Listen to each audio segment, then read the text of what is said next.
रात्रि समय संजय तार घर को फेरुथिबा बेले जोरे वर्षा पकाइला।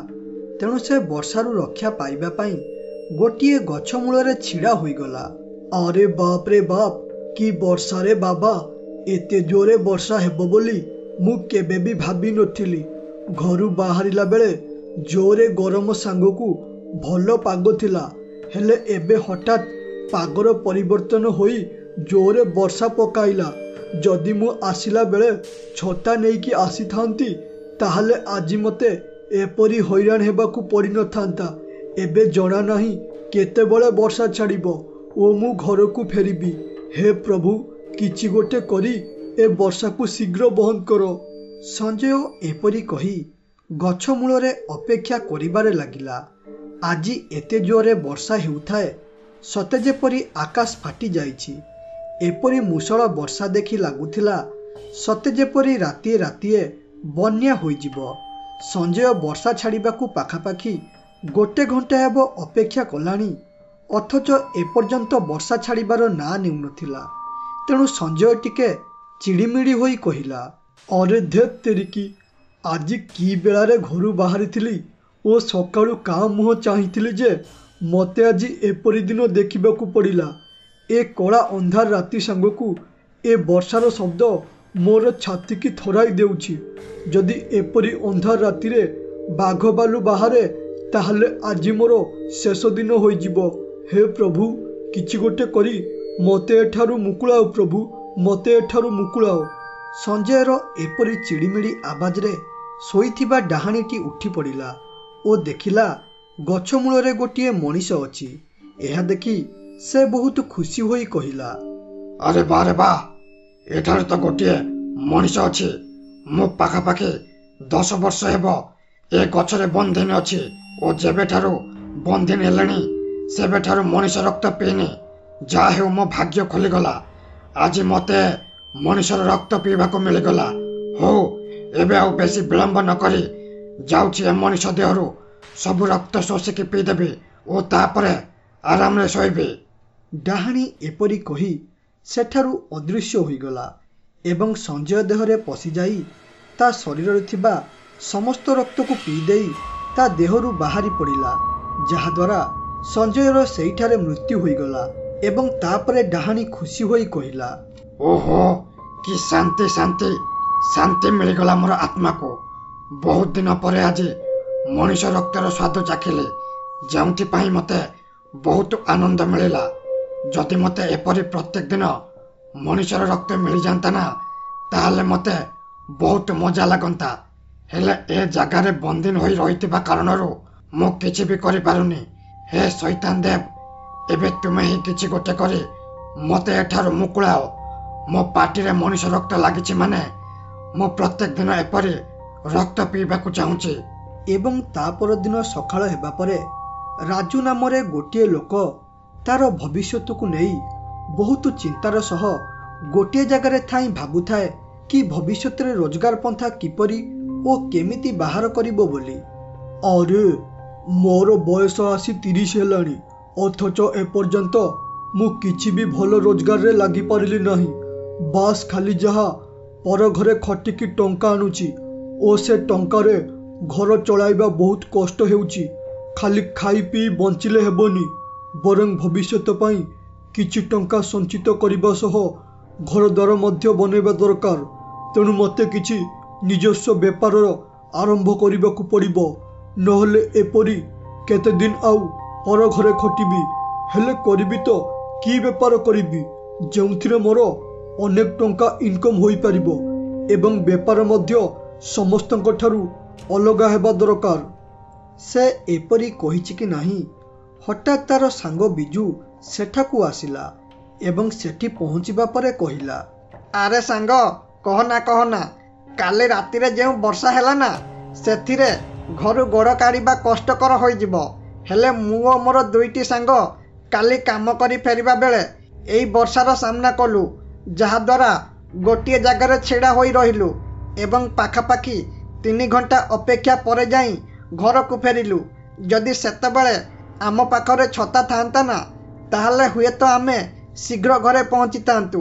हेले आम पाखरे କିଛି ବି ନଥିବାରୁ ଆମେ ବହୁତ ହଇରାଣ ହେଲୁ। अरे हाँ रे सांग, काली एते जोरे वर्षा हैला जे बिलो सारा पानी, एते पानी जे आजी मोर काम बंद। जदि एपरी काम बंद हुए ताहले मु करिबी तो कौन करिबी, किपरि मोर घर संसार चलाइबी। एक कथा भाबी मते सकाळु जमा भी भलो लागुनी, तेणु मु बड़ चिंतारे अछि। एबे तू कह सांग, जदि एपरी वर्षा हुए ताहले मोर कौन अवस्था हेबो। अरे सांग, मु सिना बाड़ी बिलरे काम को जाए बोली मोर काम बंद, हेले तू आज काम को जीवुनु कि? अरे हाँ रे सांग, काम को जीविनी काहेकि, निश्चित काम को जीवी। मु काली जो हैरान होईची आज से हैरान हेबाकु चाहुनी।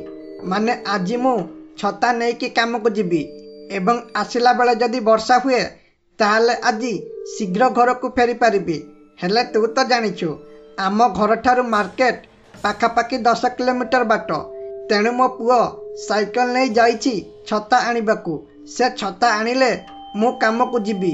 मु देखिली तू एठारे छिड़ा होइछु, तेणु मो पुओ आसिला पर्यंत एठाकू टिके समय बितेबाकू पळाई आसिली। हौ मु बहुत समय हेबो तो साथीरे गपिलिणी। मते लागुछि मो पुओ बोधे घर को आसी सारिथिबो, तेणु मते एबे जिबाकू पड़िबो। एपरी कही बिजू सेठारू पळाइला। बिजू पळाइला सत, हेले राजू को बेपार करिबार गोटिए भल उपाय देई गला। अरे ए बिजूर कथारू मु गोटिए भल उपाय पाइगली बेपार करिबा पाई। से उपाय हेला मु छता बिकिबी। अरे ए 4 रु 5टी गाँ लोक गोटिए मार्केट उपरे निर्भर करती ओ जहाँकि एठारू 10 किलोमीटर दूर। जदि मु एई पाखरे गोटिए छता दुकान करे ताहले लोके मो पाखरू छता नेबे। एमितिरे एटा वर्षा दिन मो बेपार मध्य भलो हेबो, तेणु मु एई बेपार करिबी। राजू एपरी कही रहिला एवं राति हेबा परे पूर्वथर परी रातिरे जोरे वर्षा हेला एवं वर्षारे सूर्या नामरे गोटिए लोक वर्षा जोगु सेई गछ मूलरे रहिगला, जेउ गछ मूलरे संजय रहितिला। एवं पूर्वथर परी संजय गछ मूलरे रहिबा देखि डाहाणी बहुत खुशी होइगला एवं पूर्वथर परी सूर्या देहरे पशी ताकू मारिदेला ओ तापरे कहिला, अरे मते पुणी गोटे मनीषर रक्त पीवा पाई मिलगला। ए लोकर रक्त पी मते बहुत आनंद लागिला। अरे लोके ए गछ मूल को आसुचंती काहीकि? एठारे एपरी कौन अछि जेउथि पाई या मूल को आसुचंती? अरे मते जहा लागुछे एई वर्षा जोगु एमाने सब एठाकू रहिबाकू आसुचंती एवं मोर शिकार हेउचंती। जदि एपरी वर्षा प्रत्येक दिन हुअंता ना ताहले मु बसी सोई आराम रे रक्त पी पारंती। धन्यवाद शैतान देव मोर साहाय्य करिथिबारु। डाहाणी एपरी कही खुशी हेला, हेले से जानि नथिला तार खुशी नष्ट हेबो बोली। कारण ता पर दिन सकाळ हेबा परे राजू सेई गछठारू अल्प दूर गोटिए छता दुकान कला एवं रास्तारे जाउथिबा लोक एवं पाख गाँव लोक मध्य ताठारू छता नेबारे लागिले। एहा देखि राजू बहुत खुशी होई कहिला, धन्यवाद प्रभु, मो मुंडरे गोटिए भल बेपार करिबार बुद्धि पुराइथिबारु मु ए बेपार करी बहुत खुशी। कारण लोके मो दुकानरू छता नेउछंती। आज मध्य भल बेपार हेला। एपरी बेपार देखि मते जहा लागुछि आजिर सबु छता मोर सरीजिब। आउ जदि एपरी प्रत्येक दिन बेपार हुए ताहले मु बहुत शीघ्र धनी होई जिबी एवं मो पाई गोटिए भल घर तैयारी करिबी। अरे हाँ, धाई आस लागिला लागिला छता बहुत सस्ता ओ पाखरू छता किणंतु एवं वर्षारू रक्षा पांतु। राजू एपरी खुशी रे बेपार कला।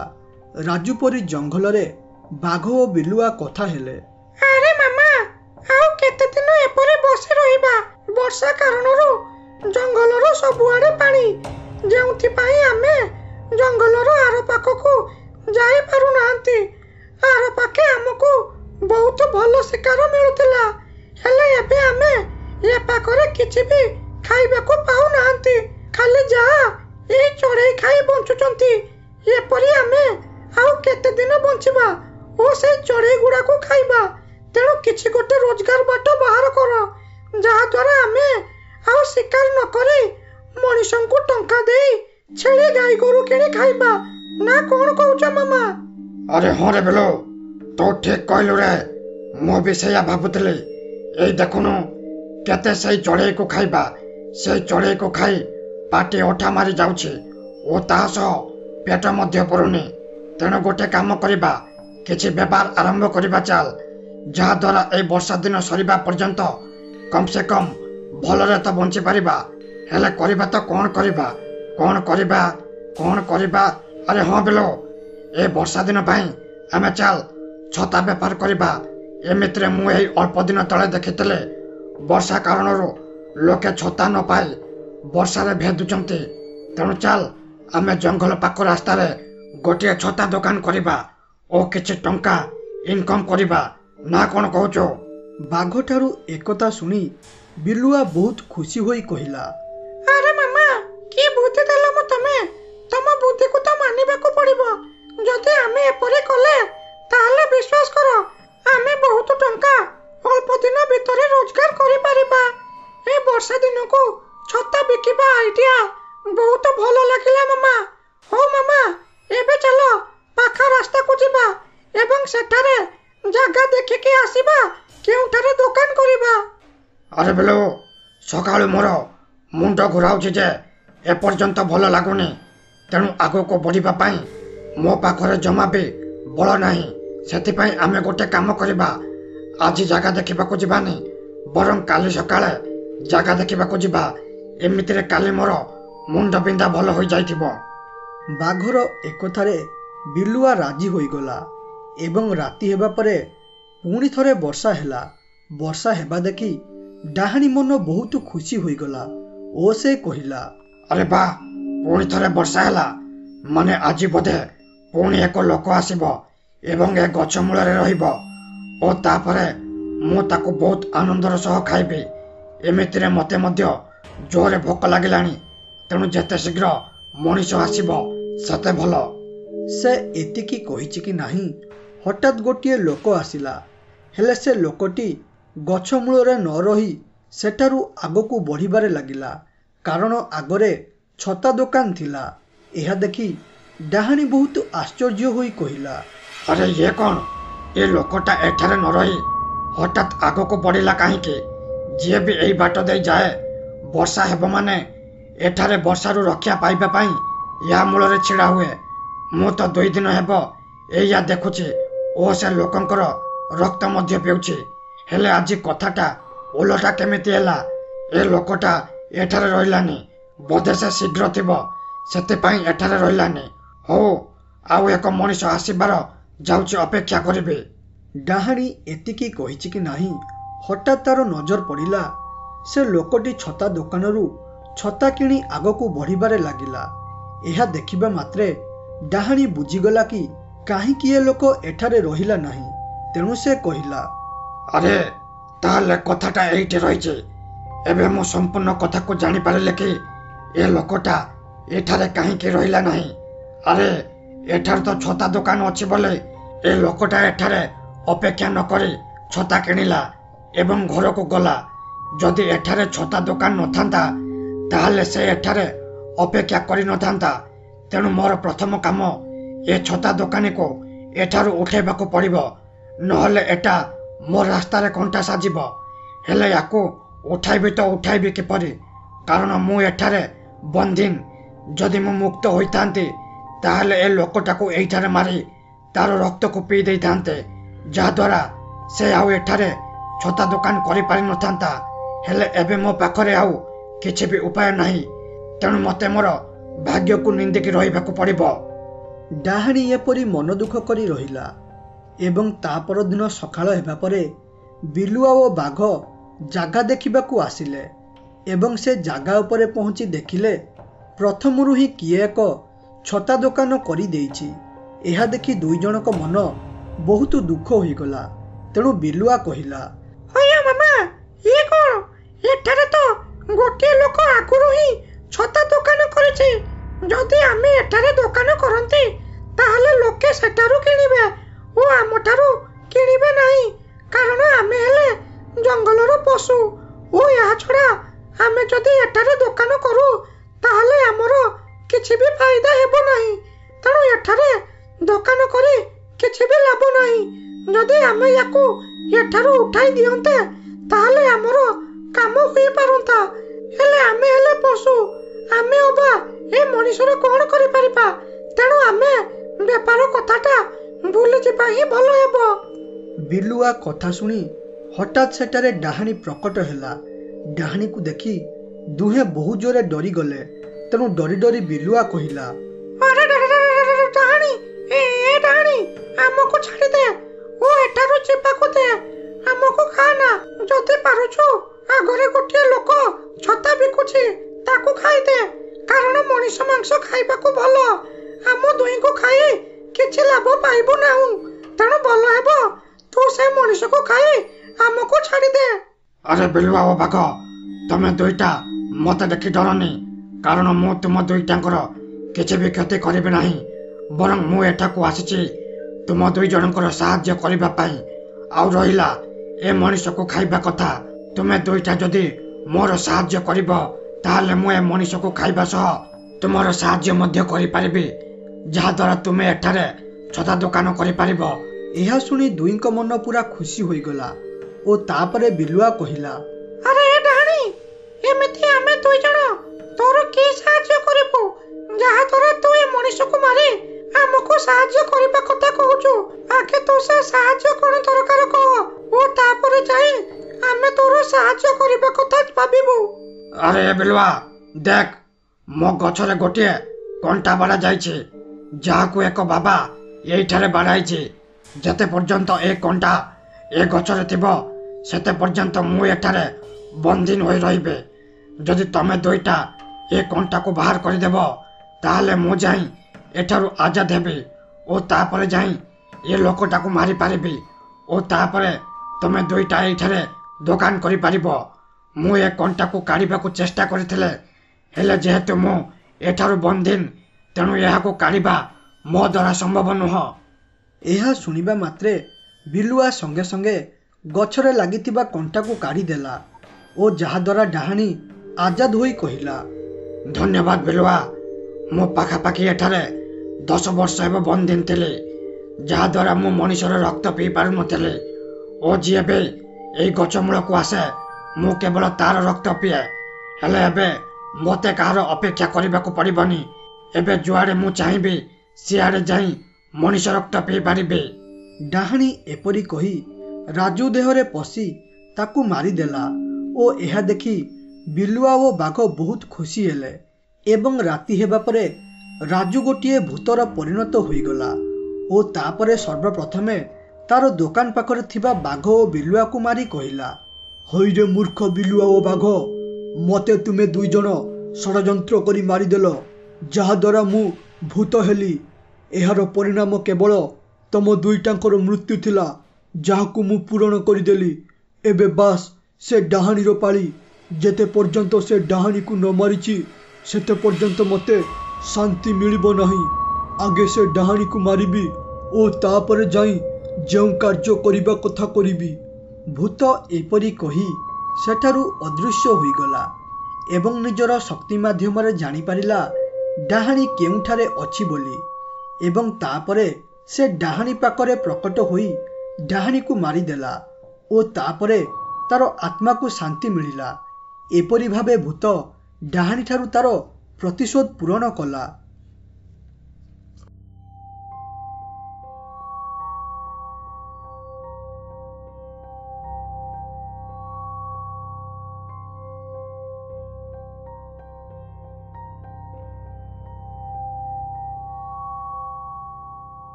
ଜଙ୍ଗଲରେ ସୁରେଶ ନାମରେ ଗୋଟିଏ ଲୋକ ମରିକି ପଡ଼ିଥାଏ ଏବଂ ତା ଆଖିରେ ତୀର ବାଜିଥାଏ। ଏ ତୀର କେଉଁଠି ଆସିଲା, କିପରି ଆସିଲା ଓ କିଏ ମାରିଲା ଜାଣିବା ପାଇଁ ହେଲେ ଚାଲନ୍ତୁ ପଛକୁ ଫେରିବା ସୁରେଶ ଥିଲା ବହୁତ ଖରାପ ସ୍ୱଭାବର ଲୋକ। ସେ ଗାଁର ଝିଅ ଓ ସ୍ତ୍ରୀ ଲୋକମାନଙ୍କୁ ଖରାପ ନଜରରେ ଦେଖେ ଏବଂ ଖରାପ କଥା ମଧ୍ୟ କୁହେ। ତାର ଏହି ଖରାପ ଆଚରଣ ପାଇଁ ଗାଁ ଲୋକ ତା ଉପରେ ରାଗି ଗୋଟିଏ ସଭାର ଆୟୋଜନ କଲେ ଏବଂ ଯେଉଁଠାରେ ନିଷ୍ପତ୍ତି ନିଆଗଲା ଯେ ଗୋଟେ ବର୍ଷ ସୁରେଶ ବାହାରେ ରହିବ। ଗୋଟେ ବର୍ଷ ନ ପୂରିଲା ପର୍ଯ୍ୟନ୍ତ ସେ ଗାଁକୁ ଆସିପାରିବ ନାହିଁ। ପଞ୍ଚାୟତର କଥାରେ ରାଜି ହୋଇ ସେ ଗାଁ ଛାଡ଼ି ଅନ୍ୟ ଏକ ଜାଗାକୁ ରହିବା ପାଇଁ ଯାଉଥିଲା। ଏତିକି ବେଳେ ତୀର ଆସି ତାର ଆଖିର ବାଜିଲା ଓ ଏଠାରେ ସଞ୍ଜୟ ନାମରେ ଗୋଟିଏ ଶିକାରୀ କହିଲା, ଅରେ ଲାଗୁଛି ଏତେ ଦିନ ପରେ ମୋ ଶବ୍ଦଭେଦୀ ତୀର କାମ କରିଛି ବୋଧେ। ମୁଁ ସକାଳୁ ଶିକାର ଆଶାରେ ବୁଲୁଥିଲି, ହେଲେ ଗୋଟେ ବି ଶିକାର ପାଉନଥିଲି। କିନ୍ତୁ ଏବେ ଗୋଟିଏ ଜାଗାରେ ଖସଖସ ଆବାଜ ଶୁଣି ତୀର ଚଲାଇ ଦେଲି। ଏବେ ଆଉ ସେ ଖସଖସ ଆବାଜ ଆସୁନି, ମାନେ ଲାଗୁଛି ତୀର ଯାଇ କୌଣସି ଶିକାର ଦେହରେ ବାଜିଲା, ଯାହାଦ୍ୱାରା ସେ ମଲା। ତେଣୁ ଏବେ ମୋତେ ମୋର ଶିକାର ପାଖକୁ ଯିବାକୁ ପଡ଼ିବ। ଏପରି କହି ସେ ତୀର ମାରିଥିବା ଜାଗା ଆଡ଼କୁ ଗଲା ଏବଂ ସେଠାରେ ପହଞ୍ଚି ଦେଖିଲା ସେ ଯାହାକୁ ଶିକାର ବୋଲି ଭାବି ତୀର ମାରିଥିଲା ପ୍ରକୃତରେ ସେ କୌଣସି ଶିକାର ନଥିଲା, ବରଂ ସେ ଗୋଟିଏ ମଣିଷ ଥିଲା ଯିଏକି ଏବେ ମରିଯାଇଛି। ଏ ଦୃଶ୍ୟ ଦେଖି ସଞ୍ଜୟ ବହୁ ଜୋରେ ଡରିଗଲା ଓ କହିଲା, ଆରେ ଇଏ କ'ଣ ହୋଇଗଲା ମୋ ହାତରୁ? ମୁଁ ଏକ ମଣିଷକୁ ମୋର ତୀର ମାଧ୍ୟମରେ ମାରିଦେଲି। ଇଏ ତ ବଡ଼ ଅନ୍ୟାୟ କଥା। ମୋ ହାତରୁ ଗୋଟିଏ ବହୁତ ବଡ଼ ପାପ ହୋଇଗଲା। ମୁଁ ଏବେ ଚାହିଁଲେ ମଧ୍ୟ ମୋର ପାପକୁ କ୍ଷମା କରିପାରିବି ନାହିଁ। ହେ ପ୍ରଭୁ, ଏବେ କ'ଣ ଗୋଟେ କରି ଏ ପାପରୁ ମୁକ୍ତ କର। ଏ ଲୋକ ଯଦି ବଞ୍ଚିଥାନ୍ତା ତାହେଲେ ହୁଏତ ମୁଁ କିଛି ଗୋଟେ କରିଥାନ୍ତି, ହେଲେ ଏ ଲୋକ ମରିଯାଇଛି। ଏବେ ମୁଁ କରିବି ତ କ'ଣ କରିବି? ଆରେ ଯାହା ତ ହେବା କଥା ହେଲାଣି। ଏହା ମୋ ଅଜଣାତରେ ହୋଇଛି। ଆଉ ଯଦି ମୁଁ ଏଠାରେ ରୁହେ ତାହେଲେ ଏ ଲୋକର କିଏ ଗାଁ ବାଲା ହେଉ କିମ୍ବା ନିଜ ଲୋକ ହେଉ ଦେଖିଦେଲେ ବହୁତ ବଡ଼ ଅସୁବିଧା ହୋଇଯିବ। ତେଣୁ ସବୁ ଭଗବାନଙ୍କ ଉପରେ ଛାଡ଼ି ମୋର ଏଠାରୁ ପଳାଇବା ଭଲ ହେବ। ସଞ୍ଜୟ ଏପରି କହି ସେଠାରୁ ପଳାଇଲା ଏବଂ କିଛି ସମୟ ପରେ ରାତି ହୋଇଗଲା ଓ ରାତି ହେବା ପରେ ହଠାତ୍ ସଞ୍ଜୟର ଶରୀର ଆକାଶରେ ଉଡ଼ିବାରେ ଲାଗିଲା ଓ ତାପରେ ହଠାତ୍ ଗୋଟିଏ ଭୂତରେ ପରିଣତ ହୋଇ ବହୁତ ରାଗର ସହ କହିଲା, ଆରେ ଏ ଗାଁ ବାଲା ମୋ ସାଥିରେ ଧୋକା କଲେ। ମୁଁ ମାନୁଛି ମୋର ଭୁଲ ଥାଇପାରେ। ମୋର ଭୁଲ କାରଣରୁ ମୋତେ ତ ଗାଁରୁ ଗୋଟେ ବର୍ଷ ପାଇଁ ବିଦା କରାଗଲା। ମୋର ଭୁଲର ଦଣ୍ଡ ଯଦି ଏଇଆ ଥିଲା ତାହେଲେ ଏପରି ମୋତେ ଲୁଚିକି ତୀର ମାରୁଥିଲେ କାହିଁକି? ଗାଁ ଲୋକଙ୍କର ଏହି ବେଇମାନି ପାଇଁ ମୁଁ ତାଙ୍କୁ ଭଲରେ ପାନେ ଦେବି। ଆଜିଠାରୁ ମୋର ପ୍ରତିଶୋଧ ଆରମ୍ଭ କରିବି। ଯେତେ ପର୍ଯ୍ୟନ୍ତ ପୁରା ଗାଁ ମଶାଣିରେ ପରିଣତ ନ ହୋଇଛି ସେତେ ପର୍ଯ୍ୟନ୍ତ ମୋର ଆତ୍ମାକୁ ଶାନ୍ତି ମିଳିବ ନାହିଁ। ଗାଁ ଲୋକ ଯେପରି ମୋର ଆଖିକୁ ଫୁଟାଇ ମାରିଥିଲେ ଠିକ୍ ସେପରି ମୁଁ ମଧ୍ୟ ସମସ୍ତଙ୍କ ଆଖିକୁ ଫୁଟାଇ ମାରିବି। କାହାକୁ ହେଲେ ବି ଛାଡ଼ିବି ନାହିଁ। ଏପରି ଭୂତ ପ୍ରତିଶୋଧ ପରାୟଣ ହୋଇ ରହିଲା ଏବଂ ତା ପରଦିନ ସକାଳ ହେବା ପରେ ମଧୁ ଓ ଅକ୍ଷୟ ବିଲକୁ ତଳା ରୋଇବାକୁ ଯାଉଥିଲେ। ସେ ଗଲାବେଳେ ଦେଖିଲେ ଟିକେ ପାଗ କଅଁଳିଆ ହୋଇଯାଇଥାଏ। ଏପରି ପାଗକୁ ଦେଖି ଦୁହେଁ ରହିଯାଇ କଥା ହେଲେ, ଆରେ ଅକ୍ଷୟ, ପାଗ ତ କଅଁଳିଆ ଦେଖାଯାଉଛି। ଏପରି ଲାଗୁଛି ସତେ ଯେପରି ବର୍ଷା ହେବ ବୋଧେ। ଯଦି ଆମେ ଏବେ ବିଲକୁ ପଳାଇବା ଓ ବିଲରେ ତଳା ରୋଉଥିବା ବେଳେ ବର୍ଷା ପକାଏ ତାହେଲେ ସେଠି କେଉଁଠି ରହିବା ପାଇଁ ଜାଗା ଜମା ବି ନାହିଁ, ଯାହାଦ୍ୱାରା ଆମେ ଦୁଇ ଜଣ ପୁରା ବର୍ଷା ମାଡ଼ ଖାଇବା। ଏଇ 2 ଦିନ ତଳେ ବର୍ଷା ମାଡ଼ ଖାଇ ମୋତେ ଜୋରେ ଜ୍ୱର ଓ ଥଣ୍ଡା ହୋଇଯାଇଥିଲା। ତେଣୁ ମୁଁ ଏଠାରେ ପାଖାପାଖି ଅଧଘଣ୍ଟେ ଅପେକ୍ଷା କରିବି ଓ ଦେଖିବି ଯଦି ବର୍ଷା ନ ହୁଏ ତାହେଲେ ବିଲକୁ କାମ କରିବାକୁ ଯିବି, ନହେଲେ ଏଠାରୁ ପଳାଇବି। ଆରେ ମଧୁ, ମୋତେ ବି ସେଇଆ ଲାଗୁଛି ରେ। ଏ ପାଗ ଦେଖି ମୋତେ ମଧ୍ୟ ଅନୁଭବ ହେଉଛି ଆଜି ବର୍ଷା ହେବ ବୋଲି। ତେଣୁ ଏଠାରେ କିଛି ସମୟ ଚାଲ ରହିବା ଓ ତାପରେ ବିଲକୁ ଯିବା କି ନାହିଁ ଭାବିବା। ଏମିତିରେ ଏବେ ବର୍ଷା ଦିନ ଓ ଏ ଦିନରେ ଯଦି ଥଣ୍ଡା ଜ୍ୱର ହୁଏ ତାହେଲେ ବିଲ କାମ ପୁରା ବନ୍ଦ ହୋଇଯିବ ଓ ଏହା ଛଡ଼ା ଗାଁରୁ ମେଡ଼ିକାଲ ବହୁତ ଦୂର। ସେଠାକୁ ବାରମ୍ବାର କିଏ ଯିବା ଆସିବା କରିବ?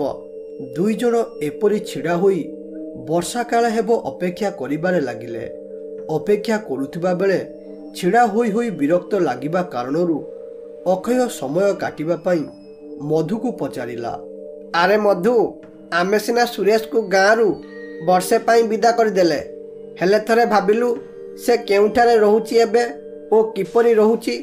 ଆରେ ମୋତେ ତ ଯାହା ଲାଗୁଛି ସେ କେଉଁଠାରେ ବି ରହିପାରିବନି, କାରଣ ତାର ପ୍ରକୃତି ବା ପରିବର୍ତ୍ତନ ହେବନି। ମାନେ ସେ ଯେଉଁଠି ବି ରହିବ ସେଠାରେ ଥିବା ଝିଅ ବୋଉଙ୍କୁ ଖରାପ ନଜରରେ ଅନାଇବ। ଆମେ ସିନା ତାକୁ ଛାଡ଼ିଦେଲେ, ହେଲେ ଅନ୍ୟ ଗାଁ ବାଲା ତାକୁ କଦାପି ଛାଡ଼ିବେନି। ଆରେ ଧେତ୍ ତେରିକି, ସକାଳେ ସକାଳେ ତୁ କାହା ନାଁ ନେଉଛୁ ଜାଣିପାରୁଛୁ ତ? ମାନେ ତୁ ସେଇ ପାପି ନାଁ ନେଉଛୁ। ହଇ ଯେ ସେଭଳି ପାପିକୁ ସିନା ଆମେ ଗାଁରୁ ବିଦା କରିଦେଲେ, ହେଲେ ସେ ଯେବେ ବର୍ଷେ ପରେ ଫେରିବ ସେ କ'ଣ ଆଉ ତାର ପ୍ରକୃତି ଛାଡ଼ିଥିବ କି? ସେ ଯେଉଁଠି ବି ରହିଲେ ଠିକ୍ ସେମିତି ରହିବ। ସେଭଳି ଲୋକର ବଞ୍ଚିବାର କୌଣସି ଅଧିକାର ନାହିଁ। ସେ ବଞ୍ଚିବା ଅପେକ୍ଷା ମରିଯିବା ଭଲ। ସେ ଦୁଇଜଣ ଏପରି କଥାବାର୍ତ୍ତା ହେଉଥିବା ବେଳେ ହଠାତ୍ ସେଠାରେ ଭୂତ ପ୍ରକଟ ହେଲା ଏବଂ ରାଗରେ ସଙ୍ଗେ ସଙ୍ଗେ ସେ ଦୁଇଜଣଙ୍କର ଆଖି ଖୋଳି ମାରିଦେଲା ଓ ତାପରେ କହିଲା, ହଇରେ, ଏମାନେ ଏଠାରେ ସବୁ ଜାଣି ନ ଜାଣିଲା ପରି ହେଉଛନ୍ତି। ଏକରେ ତ ମୋତେ ବେଇମାନ କରି ମାରିଲେ ଏବଂ ଏହା ସହ ଏଠାରେ ମୋ ବିଷୟରେ କଥା ହେଉଛନ୍ତି କ'ଣ ନା ମୋ ପରି ଲୋକ ମରିଯିବା ଭଲ। ଏଠି ସାଧୁ ଦେଖାଇ ହେଲେ ତମ ପରି ଗର୍ଦ୍ଦାର ମାନଙ୍କୁ ଖାଲି ଏପରି ମୃତ୍ୟୁଦଣ୍ଡ ଦରକାର। ମୁଁ ଶପଥ କରି କହୁଛି, ଯେତେ ପର୍ଯ୍ୟନ୍ତ ତୁମ ଗାଁର ଲୋକଙ୍କୁ ମାରି ମଶାଣିରେ ପରିଣତ ନ କରିଦେଇଛେ ସେତେ ପର୍ଯ୍ୟନ୍ତ ମୋର ଆତ୍ମାକୁ ଶାନ୍ତି ମିଳିବ ନାହିଁ। ଦେଖୁ ଦେଖୁ ମଧୁ ଅକ୍ଷୟର କଥା ଗାଁରେ ପ୍ରକଟ ହୋଇଗଲା ଓ ହଠାତ୍ ଏ ଦୁଇଜଣଙ୍କର ମର୍ମାହତ ଭାବେ ମୃତ୍ୟୁ ଲୋକଙ୍କ ମନରେ ଭୟ ସୃଷ୍ଟି କରିଦେଲା ଓ ସମସ୍ତେ ଭାବିଲେ ଏପରି ପରିସ୍ଥିତି କିଏ କରିଛି। ଆରେ ମୋର ଗାଁର ସମସ୍ତ ଗ୍ରାମବାସୀ ବୃନ୍ଦ, ଆଜି ପର୍ଯ୍ୟନ୍ତ ଏ ଗାଁରେ ଯାହା ବି ସମସ୍ୟା ହୋଇଛି ତାର ସମାଧାନ ଆମେ ସମସ୍ତେ ମିଶିକି କରନ୍ତି। ତେଣୁ ଏବେ ଆମ ଗାଁକୁ ଆସିଥିବା ସମସ୍ୟାର ସମାଧାନ କିପରି ଓ କେମିତି କରିବା। ଆରେ କାଲି ମୁଁ ମଧୁ ଓ ଅକ୍ଷୟ ସାଥିରେ କଥା ହୋଇଛି, ହେଲେ ଆଜି ତାଙ୍କ ଦୁଇଜଣଙ୍କର ମୃତ୍ୟୁ ହୋଇଗଲା। ଏସବୁ ଶୁଣି କଥାଟା ପୁରା ଆଶ୍ଚର୍ଯ୍ୟ ଲାଗୁଛି। ଏସବୁ କାହାର କାମ ହୋଇପାରେ? ତମମାନଙ୍କ ଭିତରୁ କିଏ କିଛି କହିବାର ଅଛି ଯଦି କୁହ। ଆରେ ମୁଖିଆ, ମୋତେ ଯାହା ଲାଗୁଛି ଏ କାମ ସୁରେଶର ହୋଇଥିବ। ସେ ହିଁ ଆମଠାରୁ ପ୍ରତିଶୋଧ ନେବା ପାଇଁ ଏପରି କରୁଥିବ, କାରଣ ଆମେ ତାକୁ ଏଠାରୁ ବିଦା କରିଛନ୍ତି ଏବଂ ଏ ଦୁଇଜଣ ମରିବା ସେ ସୁରେଶ କେସ୍ ସହିତ ସମାନ ଖାଉଛି। ମାନେ ସୁରେଶ ଝିଅ ବୋଉଙ୍କୁ ଖରାପ ନଜରରେ ଦେଖୁଥିଲା ବୋଲି ଆମେ ତାକୁ ଗାଁରୁ ବିଦା କଲେ, ସେଥିପାଇଁ ସେ ଆଖି ଖୋଳି ମାରୁଥିବ। ଆଉ ଗୋଟିଏ କଥା, ସୁରେଶକୁ ଗାଁରୁ ବିଦା କରିବା ଆଇଡିଆ ପ୍ରଥମେ ମଧୁ ଦେଇଥିଲା। ବୋଧେ ଏଥିପାଇଁ ସେ ଏପରି କରିଥିବ। ଆରେ ମୁଖିଆ, ମୋତେ କାହିଁ ଏକଥା ବିଶ୍ୱାସ ହେଉନି, କାରଣ ମଧୁ ଓ ଅକ୍ଷୟ ଦୁଇଜଣ ଥିଲେ ଓ ଏ ଦୁଇଜଣ ମଧ୍ୟ ବହୁତ ଶକ୍ତିଶାଳୀ।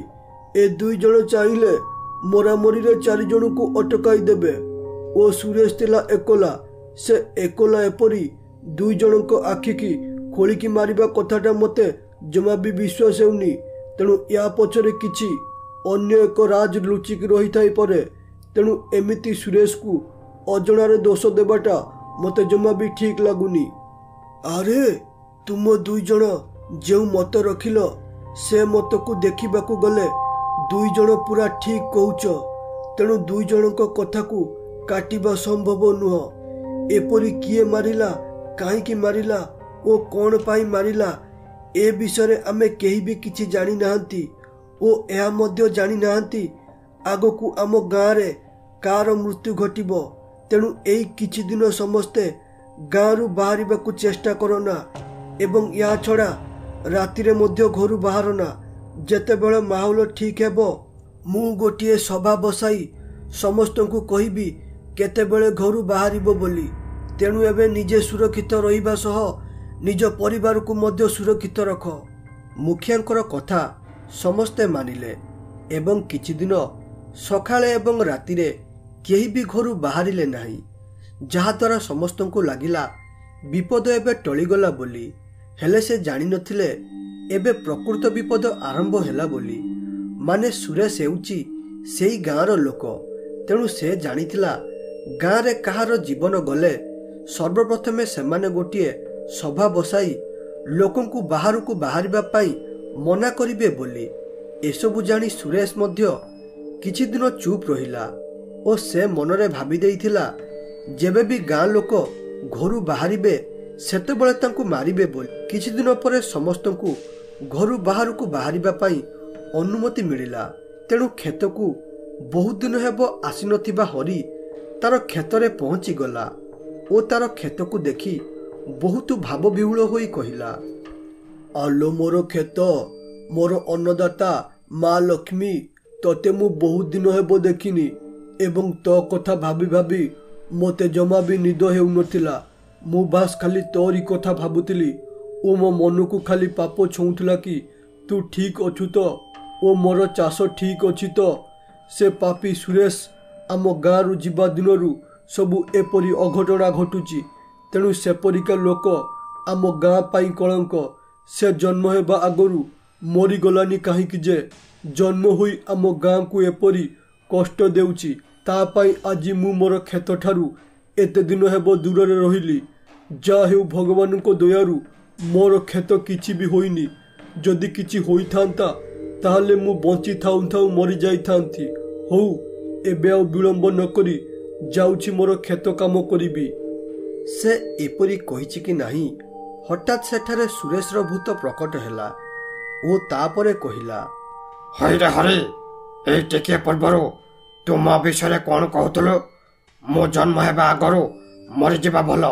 ହଇରେ, ମୁଁ ଏମିତି କି ପାପ କରିଦେଲି ଯେଉଁଥିପାଇଁ ଆଜି ମୋର ଏପରି ମୃତ୍ୟୁଦଣ୍ଡ ହେଲା? ମୁଁ ସିନା ଜନ୍ମ ହେବା ଆଗରୁ ମରିଲିନି, ହେଲେ ତତେ ଆଜି ଏଇଠାରେ ତୋର ଆଖି ଖୋଳି ମାରିବି। ଆରେ ଭୂତ, ସୁରେଶ ଭୂତ, ଆରେ ଏ ସୁରେଶ, ଦୟାକରି ମୋତେ ଛାଡ଼ିଦେ। ମୋର ବହୁତ ବଡ଼ ଭୁଲ ହୋଇଯାଇଛି ଏବଂ ମୁଁ ମୋର କ୍ଷେତ ଜମି ରାଣ ଖାଇ କହୁଛି ତୋ ବିଷୟରେ ଆଉ କେବେ ବି ଖରାପ କଥା କହିବିନି। ବାସ୍ ମୋତେ ଛାଡ଼ିଦେ ରେ, ମୋତେ ଛାଡ଼ିଦେ। ଘରେ ମୋର ସ୍ତ୍ରୀ ଓ ପିଲାଛୁଆ ଅପେକ୍ଷା କରିଛନ୍ତି, ସେମାନେ ମୋତେ ନ ପାଇ ମରିଯିବେ। ହେଲେ ଭୂତ ତାର ପ୍ରତିଶୋଧରେ ଏତେ ହଜି ଯାଇଥିଲା ଯେ ସେ ଏସବୁ କଥା ଶୁଣିଲା ନାହିଁ ଏବଂ ସେଇଠାରେ ସୁରେଶର ଆଖି ଖୋଳି ମାରିଦେଲା। ସୁରେଶ ମରିବା ପରେ ଭୂତର ମୁଣ୍ଡକୁ ଏକ ବୁଦ୍ଧି ଜୁଟିଲା। ସେ ଆଉ ପୂର୍ବ ଭୁଲ କରିବାକୁ ଚାହୁଁନଥିଲା। ତେଣୁ ସେ କହିଲା, ଆରେ ମୁଁ ଯଦି ଏ ହରିକୁ ଏପରି ମାରି ଏଠାରେ ଛାଡ଼ିଦିଏ ତାହେଲେ ଲୋକେ ପୂର୍ବଥର ପରି ସତର୍କ ହୋଇଯିବେ ଏବଂ ଭୟରେ ପୁଣି ଘରେ ଲୁଚିକି ରହିବେ। ତେଣୁ ମୋତେ ୟାକୁ ଏଠାରୁ ହଟାଇବାକୁ ପଡ଼ିବ, ଯାହାଦ୍ୱାରା ଲୋକେ ଭାବିବେ ହରି ବୋଧେ କୁଆଡ଼େ କାମକୁ ଯାଇଛି, ଯେଉଁଥିପାଇଁ ସେ ଗାଁରେ ନାହିଁ ଓ ଲୋକଙ୍କ ମନରେ ଭୟ ଜାତ ହେବନି, ଯାହାଦ୍ୱାରା ସେ ଘରୁ ବାହାରିବେ। ଓ ମୁଁ ତ ସେଇଆ ଚାହୁଁଥିଲି, ଯେମିତି ସେ ଘରୁ ବାହାରିବେ ମୁଁ ତାଙ୍କୁ ମାରିବି। ଭୂତ ଏପରି କହି ହରି ସହ ସେ ମଧ୍ୟ ସେଠାରୁ ଅଦୃଶ୍ୟ ହୋଇଗଲା। ହେଲେ ଭୂତର ଏସବୁ ଦୃଶ୍ୟକୁ ଶିକାରୀ ଗୋଟେ ଜାଗାରେ ଥାଇ ଲୁଚିକି ଦେଖୁଥିଲା। ସେ ଏସବୁ ଦୃଶ୍ୟ ଦେଖି ବୁଝିଗଲା ଯେ ଭୂତ ତାର ମୃତ୍ୟୁର ଦାୟୀ ଏ ଗାଁ ବାଲାଙ୍କୁ ଭାବୁଛି। ତେଣୁ ସେ କହିଲା, ଆରେ ଇଏ କ'ଣ ହୋଇଗଲା? ମୁଁ ଭାବିଥିଲି ସବୁ କିଛି ଠିକ୍ ହୋଇଯିବ ବୋଲି, ହେଲେ ମୁଁ ଜାଣିନଥିଲି ଯେ କଥାଟା ଏତେ ବଡ଼ ହୋଇଯିବ ବୋଲି। ମାନେ ମୁଁ ସେ ଲୋକଙ୍କୁ ମାରିଲି, ହେଲେ ସେ ଲୋକ ଭାବିଲା ତାଙ୍କ ଗାଁ ଲୋକ ତାକୁ ମାରିଲେ ବୋଲି। ତେଣୁ ସେ ଗାଁ ଲୋକଙ୍କ ଠାରୁ ପ୍ରତିଶୋଧ ନେଉଛି। ତେଣୁ ମୋତେ କିଛି ଗୋଟେ କରି ଗାଁ ଲୋକଙ୍କୁ ବଞ୍ଚାଇବାକୁ ପଡ଼ିବ। ଏମିତିରେ ମୋ ହାତରୁ ଗୋଟିଏ ବହୁତ ବଡ଼ ପାପ ହୋଇଯାଇଛି ଏବଂ ମୁଁ ଚାହେଁନା ଗାଁ ଲୋକ ମୋ ପାଇଁ ମରନ୍ତୁ ଏବଂ ସେ ପାପ ମୋ ଉପରେ ପଡ଼ୁ ବୋଲି। ତେଣୁ କିଛି ଗୋଟେ ମୋତେ କରି ଏ ଭୂତର ସାମ୍ନା କରିବାକୁ ପଡ଼ିବ। ଏପରି କହି ସଞ୍ଜୟ ଗୋଟେ ଗୁଣିଆ ପାଖକୁ ଗଲା ଏବଂ ତା ପାଖରେ ପହଞ୍ଚି ସବୁ କଥା ଗୋଟି ଗୋଟି କରି କହିଲା କିପରି ଅଜଣାତାରେ ତାର ପାପ ହୋଇଥିଲା ଏବଂ ସେ ପାପର ପରିଣାମ ଗାଁ ଲୋକ ଭୋଗୁଛନ୍ତି। ତେଣୁ ଏଥିରୁ କିପରି ଭାବେ ଗାଁ ଲୋକଙ୍କୁ ରକ୍ଷା କରାଯାଇପାରିବ। ସଞ୍ଜୟ ଠାରୁ ସବୁ କଥା ଶୁଣିବା ପରେ ଗୁଣିଆ କହିଲା, ଆରେ ପୁଅ, ସେ ଭୂତ ଠାରୁ ବଞ୍ଚିବାର ମାତ୍ର 2ଟି ଉପାୟ ଅଛି। ଗୋଟିଏ ଉପାୟ ହେଲା ତୁ ମୋତେ ସେ ଭୂତ ପାଖକୁ ନେଇ ଚାଲ, ମୁଁ ମୋର ଶକ୍ତି ମାଧ୍ୟମରେ ସେ ଭୂତକୁ ମାରିଦେବି। ଓ ଦ୍ୱିତୀୟ ଉପାୟ ବହୁତ କଷ୍ଟ ଏବଂ ଏଥିରେ ତୁମର ଜୀବନ ମଧ୍ୟ ଯାଇପାରେ। ସେଇଟା ହେଲା ତୁମେ ସେ ଭୂତ ପାଖକୁ ଯାଇ ତାକୁ ସବୁ କଥା କହିବ କି କିପରି ସେ ମରିଥିଲା ଓ କିପରି ତୁମେ ତାକୁ ଅଜଣାତରେ ମାରିଥିଲ। ଏସବୁ କଥା ଶୁଣିବା ପରେ ହୁଏତ ଗାଁ ଲୋକ ବଞ୍ଚି ଯାଇପାରନ୍ତି, ହେଲେ ସେ ତୁମକୁ ମାରି ଦେଇପାରେ। ତମେ ଯଦି ତୁମର ବୁଦ୍ଧି ଖର୍ଚ୍ଚ କରି ତାକୁ ବୁଝାଇ ପାରିବ, ତାହେଲେ ହୁଏତ ସେ ଭୂତ ତୁମର କିଛି ନ କରିପାରେ। ଏବେ ତମ ହାତରେ କଥା, ତମେ କ'ଣ କରିବାକୁ ଚାହୁଁଛ କୁହ। ଏହା ଶୁଣି ସଞ୍ଜୟ ଟିକେ ଭାବନାରେ ପଡ଼ିଗଲା ଓ ତାପରେ କହିଲା, ଅରେ ବାବା, ମୁଁ ଦ୍ୱିତୀୟଟା କରିବି। ମୁଁ ଜାଣିଛି ଏଥିରେ ମୋର ଜୀବନ ଯାଇପାରେ, ହେଲେ ମୁଁ କରିବି, କାରଣ ଯେଉଁ ପାପ ମୋ ଦ୍ୱାରା ହୋଇଛି ମୁଁ ଚାହୁଁଛି ସେଥିରୁ ମୁକ୍ତ ହେବା ପାଇଁ। ଯଦି ମୁଁ ମରିବା ଦ୍ୱାରା ଗାଁ ଲୋକ ବଞ୍ଚି ଯାଉଛନ୍ତି, ତାହେଲେ ମୋ ମରିବାଟା ବ୍ୟର୍ଥ ଯିବନି ଓ ଏହା ଛଡ଼ା ଭୁଲ ମୁଁ କରିଛି ମାନେ ଏହାର ଶାସ୍ତି ମୋତେ ମିଳିବା ଦରକାର। ତେଣୁ ସେ ଭୂତ ସାଥିରେ ମୁଁ ହିଁ ଲଢ଼ିବି ଓ ତାକୁ ବୁଝାଇବାକୁ ଚେଷ୍ଟା କରିବି। ଆରେ ପୁଅ, ତୁ ଯଦି ମନରେ ଏଇଆ କରିବି ବୋଲି ଭାବି ଦେଇଛୁ, ତାହେଲେ ଏଥିରେ ମୁଁ ଆଉ ତତେ ଅଟକାଇବି ନାହିଁ। ବାସ୍ ଯାହା ବି କରିବା କଥା ଦେଖି ଚାହିଁ କରିବୁ। ଆଉ ମନେ ରଖ, ଯେମିତି ତୁ ସେଠାରୁ ବଞ୍ଚିକି ଆସିବା ପାଇଁ ଚେଷ୍ଟା କରିବୁ। ଏଥିରେ ହୁଏତ ମୁଁ ତୋର କିଛି ସାହାଯ୍ୟ ନ କରିପାରେ, ହେଲେ ବାସ୍ ଖାଲି ତତେ ଆଶୀର୍ବାଦ କରୁଛି, ତୁ ତୋର କାର୍ଯ୍ୟରେ ସଫଳ ହୋଇ ଫେରିବୁ। ଏହା ଶୁଣି ସଞ୍ଜୟ ସେଠାରୁ ପଳାଇ ଆସିଲା ସେହି ଜାଗାକୁ ଯେଉଁ ଜାଗାରେ ସେ ସୁରେଶକୁ ମାରିଥିଲା ଏବଂ ସେଠାରେ ପହଞ୍ଚିବା ପରେ ଦୁଃଖର ସହ କହିଲା, ଆରେ ସୁରେଶ ଭାଇ, କେଉଁଠି ଅଛ? ଶୀଘ୍ର ଏଠାକୁ ଆସ। ତମକୁ ଗାଁ ବାଲା ନୁହଁ ବରଂ ମୁଁ ମାରିଥିଲି। ମୋ ଭୁଲ ଯୋଗୁଁ ଗାଁ ବାଲାଙ୍କୁ ତୁମେ ମାରୁଛ, ତେଣୁ ଦୟାକରି ମୋତେ ଦେଖା ଦିଅ। ମୁଁ ସବୁ କଥା ତୁମକୁ ଗୋଟି ଗୋଟି କରି କହିବି କି କିପରି ମୋ ଦ୍ୱାରା ଭୁଲ ହୋଇଥିଲା, ଯେଉଁଥିପାଇଁ ତୁମର ମୃତ୍ୟୁ ଘଟିଲା। ଯଦି ପାରୁଛ ତୁମେ ମୋତେ ମାରିଦିଅ, ହେଲେ ଗାଁ ବାଲାଙ୍କୁ ଛାଡ଼ିଦିଅ। ଏହା ଶୁଣିବା ପରେ ସେଠାରେ ସୁରେଶର ଆତ୍ମା ପ୍ରକଟ ହେଲା। ଏହା ଦେଖି ଶିକାରୀ ସବୁ କଥା ପ୍ରଥମରୁ ଗୋଟି ଗୋଟି କରି କହିଲା କି କିପରି ତାର ତୀର ଦ୍ୱାରା ସେ ମରିଥିଲା ଓ ଯାହାର ପରିଣାମ ଗାଁ ଲୋକ ତାଙ୍କ ମୃତ୍ୟୁ ମାଧ୍ୟମରେ ଶୁଝୁଛନ୍ତି। ଏହା ଶୁଣିବା ମାତ୍ରେ ସୁରେଶର ମନ ସଙ୍ଗେ ସଙ୍ଗେ ପରିବର୍ତ୍ତନ ହୋଇଗଲା, କାରଣ ସେ ଭୁଲ ବୁଝି ଗାଁ ଲୋକଙ୍କୁ ମାରୁଥିଲା। ଏଇ ଗୋଟିଏ ସାମାନ୍ୟ ବୁଝାମଣା ପାଇଁ ସେ ଗୋଟିଏ ଖୁନିର ପରିଣତ ହୋଇଗଲା ଓ ତାଙ୍କ ଗାଁର ନିରୀହ ଲୋକଙ୍କୁ ମାରିଲା। ଏସବୁ ଜାଣି ସେ କହିଲା, ଅରେ ଭାଇ, ମୋ ଦ୍ୱାରା ବହୁତ ବଡ଼ ଭୁଲ ହୋଇଗଲା। ମୁଁ ଅଜାଣତାରେ ଓ ଭୁଲ ବୁଝାମଣା ପାଇଁ ମୋ ନିଜ ଗାଁ ଲୋକଙ୍କୁ ମାରିଲେ। ମୁଁ ଚାହିଁଲେ ମଧ୍ୟ ନିଜକୁ ଏଥିପାଇଁ କେବେ ବି କ୍ଷମା କରିପାରିବି ନାହିଁ। ମୁଁ ଖରାପ ମଣିଷଟେ ହୋଇପାରେ ସତ, ହେଲେ କେବେ ଗୋଟିଏ ଖୁନି ନଥିଲି। କିନ୍ତୁ ଆଜି ମୁଁ ସମ୍ପୂର୍ଣ୍ଣ ଖୁନିରେ ପରିଣତ ହୋଇଗଲି, ତେଣୁ ମୋର ଆତ୍ମାକୁ କେବେ ବି ଶାନ୍ତି ମିଳିବ ନାହିଁ। ଏପରି ପରିସ୍ଥିତିରେ ମୁଁ ମୋର ଆତ୍ମାକୁ ନଷ୍ଟ କରିଦେବି। ରମେଶ ଏପରି କହି ନିଜର ଆତ୍ମାକୁ ନଷ୍ଟ କରିଦେଲା।